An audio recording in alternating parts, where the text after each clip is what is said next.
ఈరోజు రంగవల్లి యొక్క విజ్ఞాన కేంద్రానికి వచ్చినటువంటి కామ్రేడ్స్కి అయితేనేమి, సానుభూతి పరులు, ప్రజా సంఘాల నాయకులకు, ముఖ్యంగా నాతోటి అక్కలకు, మహిళలకు అందరికీ కూడా విప్లవ ధన్యవాదాలు.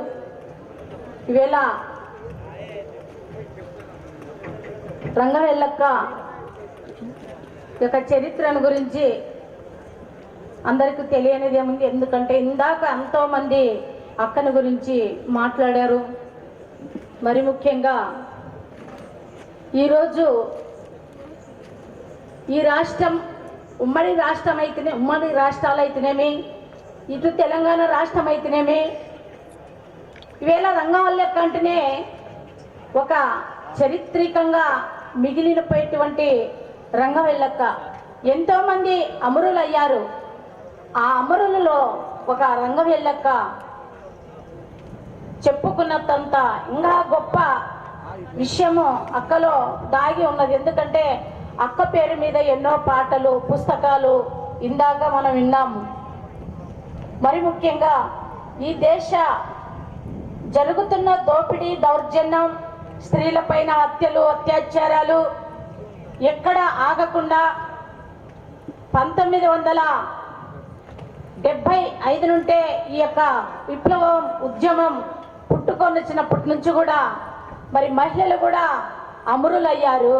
ఆ అమరుల బాటలో మనమందరూ కూడా నడవాలని, ఈ దేశ భూమి భుక్తి విముక్తి కోసమే మనమందరూ కూడా పోరాటం చేయాల్సిన అవసరం ఎంతైనా ఉందని మనమందరం కూడా చాటి చెప్పుకోవాల్సిన అవసరం ఉంది. మిత్రులారా, దాదాపు 1992లో ఈ ఉద్యమంలో మేము వచ్చాము. ఎందుకంటే అక్క నాకైతే నేను చూడలేదు అక్కని. అక్క మరి 92లో నేను వచ్చాము కానీ అక్కనైతే చూడలే. మేము ఏ యొక్క సందర్భంలో ఈ యొక్క ఉద్యమంలో రావడం ఏమంటే ఖచ్చితంగా చెప్పుకుంటున్న పరిస్థితి ఏమంటే, ఈ యొక్క భారతదేశంలో ఎక్కడ లేని దేశాల్లో లేదు కానీ ఈ భారతదేశంలో అనేది కుల వ్యవస్థ అనేది ఈ యొక్క అడుగడుగున వెంట ఆడుతూనే ఉంటుంది. ఈవేళ కుల వ్యవస్థ ఒక భాగం అయితే మహిళల మీద ఇంకొక భాగం, రెండో భాగం స్త్రీల పైన. ఇలాంటి కుల వ్యవస్థ నుంచే నేను ఈ యొక్క ఉద్యమంలో రావడం జరిగింది. ఆ ఉద్యమంలో వచ్చినప్పుడే వెంటనే సారా ఉద్యమం వచ్చింది. 1992లో పెద్ద ఎత్తున సారా పోరాటం జరిగితే అప్పుడు స్త్రీ విముక్తి POW తరఫున ఖచ్చితంగా ఆ యొక్క స్త్రీ విముక్తి POW నాయకత్వం వహించి ఆ ఉద్యమాన్ని ముందు తీసుకొని విజయవంతం చేయడం జరిగింది. అదే విధంగా స్త్రీల పైన ఎక్కడ ఏది జరిగినా, దళితుల మీద ఏది జరిగినా కూడా మన యొక్క CPIML జనశక్తి పార్టీ యొక్క నాయకత్వం వహించి ఎన్నో ఉద్యమాలు విజయవంతం చేయడం జరిగింది. అదే భాగంలోనే యొక్క స్త్రీలు అంటేనే ఒక బానిసత్వంగా ఇందాక మన ప్రొఫెసర్ సార్ గారు, కాసిం గారు సార్ గారు చెప్పారు. స్త్రీ అంటేనే ఒక విప్లవ ఉద్యమానికి ఒక పురుషులే కాదు, స్త్రీలు ముఖ్యంగా కూడా అవసరం. స్త్రీలు వంట పనికే లేదా పిల్లలుగానే యంత్రానికే లేదా బానిసలుగానే కాకుండా స్త్రీలే ముఖ్యము. మరి దేశంలో మరి ఎక్కడ లేని స్త్రీల పైన అత్యాచారాలు జరిగినప్పటికే కాదు, స్త్రీలకి అంటే చదువు లేదు.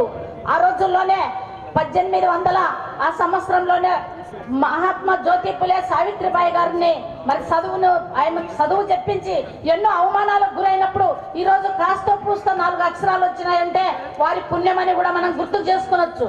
తొలి మహిళ సావిత్రిబాయి అయినప్పుడు. అలాంటిది నిజంగా నేనైతే ఏ చదువు చదవలేదు, సమాజాన్ని చదివాను, అంటరాని తనాన్ని చదివాను, స్త్రీల మీద జరుగుతున్న అత్యాచారాలు చదివాను. ఇవి తప్ప నాకు ఈ కుల వ్యవస్థ, దోపిడీ వ్యవస్థను చదివాను. చదువు అయితే నాకైతే ఏమీ లేదు. ఆ యొక్క కుల వ్యవస్థ నుంచే నేను బయటకు వచ్చాను. నా పైన ఎంతో దాడి జరిగింది. అంటరానితనం అయితేనేమి, బానిస బతుకైతేనేమి, ఎక్కడ నీళ్ళు కనీసం పారే ఏరులో నీళ్లు ముంచుకోవడానికి కూడా దళితులకు లేని పరిస్థితి కొన్ని గ్రామాల్లో, ఇదే రాయలసీమలో, కర్నూలు జిల్లా ఆదోని ప్రాంతంలో ఇవన్నీ జరిగినాయి. అక్కడ మరి ఉల్లిగడ్డల వీరన్న తాతని చాలా మందికి మీకు తెలిసే ఉంటది.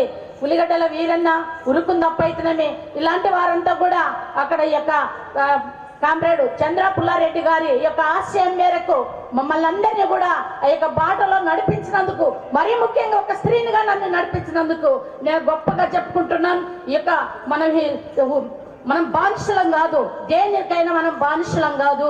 మరి వెనకబడిన వారైతేనేమి, స్త్రీలైతేనేమి, ఎవరైనా అందరూ అంటరాని వాళ్ళమంటే ఈ దోపిడీ వ్యవస్థకి వ్యతిరేకంగా పోరాటం చేసే వాళ్ళందరూ కూడా మనం అంటరాని వాళ్ళమే అనుకొని మనం చెప్పుకోవాలి. ఈ దోపిడీ వ్యవస్థను కూల్చేయాలి. ఈ యొక్క ప్రజాస్వామ్యం కాదు, ఇది అపప్రజాస్వామ్యంగా ఈ ప్రజాస్వామ్యంలో జరుగుతున్న ఈ అన్యాయాన్ని కూల్చివేయాలని ఈ యొక్క మరి ఎవరైతే అమరులు అయ్యారో ఆ అమరుల ఆశయాలను ముందుకు తీసుకెళ్లి ఆ యొక్క ఆశయాలను నెరవేరుస్తామని నేను తెలుపుతూ ఈ యొక్క చిన్న అవకాశం ఇచ్చినందుకు మరి విప్లవ ధన్యవాదాలు తెలుపుతూ ముగిస్తున్నా.